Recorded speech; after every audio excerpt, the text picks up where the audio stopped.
Just a few months ago, a bunch of scientists, I think in California, had wired some of the, I think it was Buddhist monks, and were measuring their brain activity during chanting and meditation. And they were finding significant gamma waves being emanated from their brain and emotional centers in the brain for peace and love and empathy were lighting up like Christmas trees that they had never seen before outside of drug-induced states. So the conclusion they drew was that chanting and meditation was kind of brain exercise. Curious about what your opinion of that study was, and also what you think the brain's role in any of this is.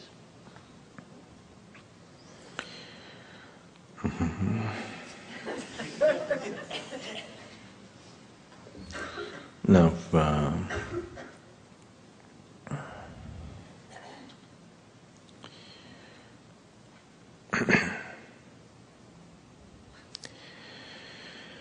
some scientists were conducting experiments on frogs, and the way the frogs were leaping. So once they cut off one of the legs of the frog. The frog that was tree frogs which were leaping about 20 feet. If you cut off one leg, they were leaping only 15 feet. Then they cut off two legs and so on. They were leaping only 10 feet. They cut off three legs. With one leg it was leaping only 5 feet. Then they cut off all the four legs. Then they concluded, when you cut off all the four legs of the frog, it becomes deaf.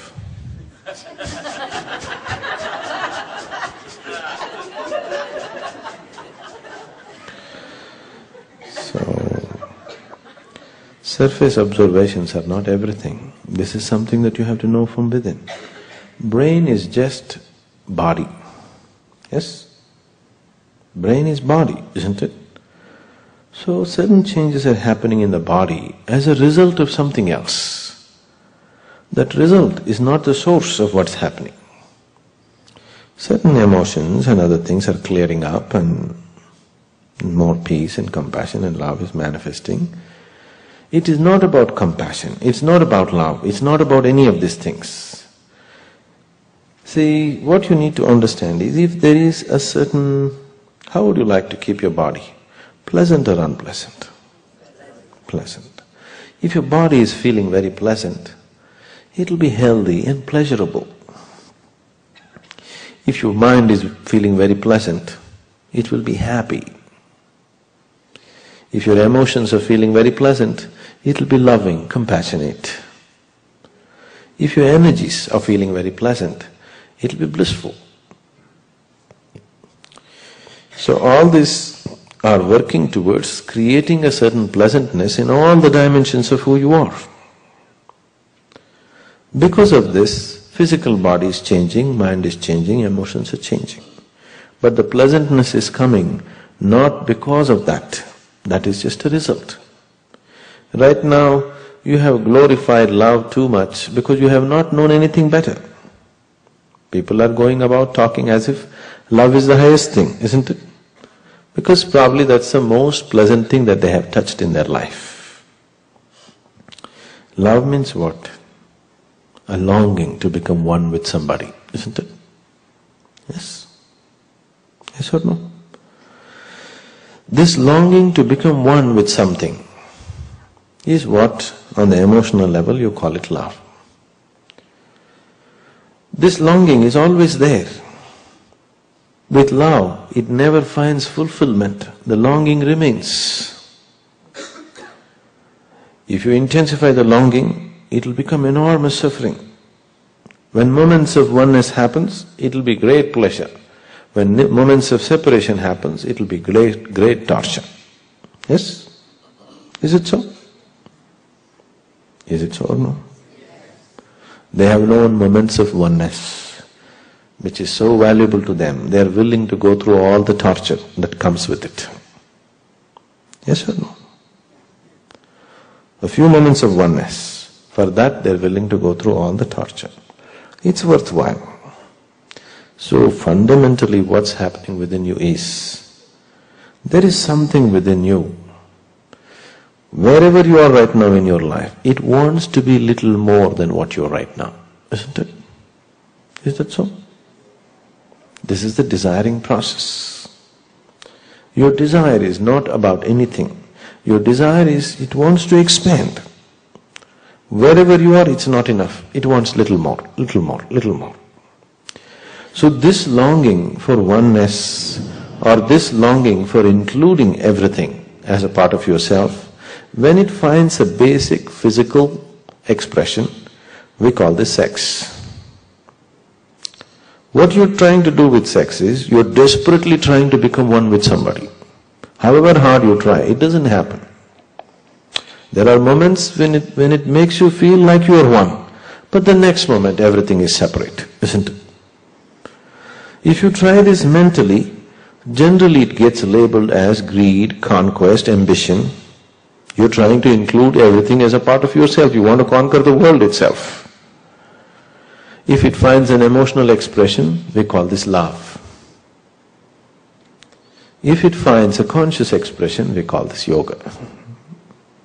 It is the same longing to include something as a part of yourself, because who you are is not sufficient, isn't it?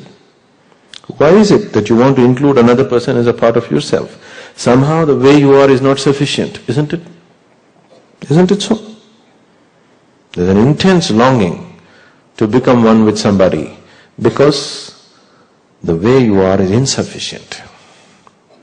Suppose if you sit here, you are so complete. If you sit here, you are so complete within yourself that you are absolutely blissful by your own nature.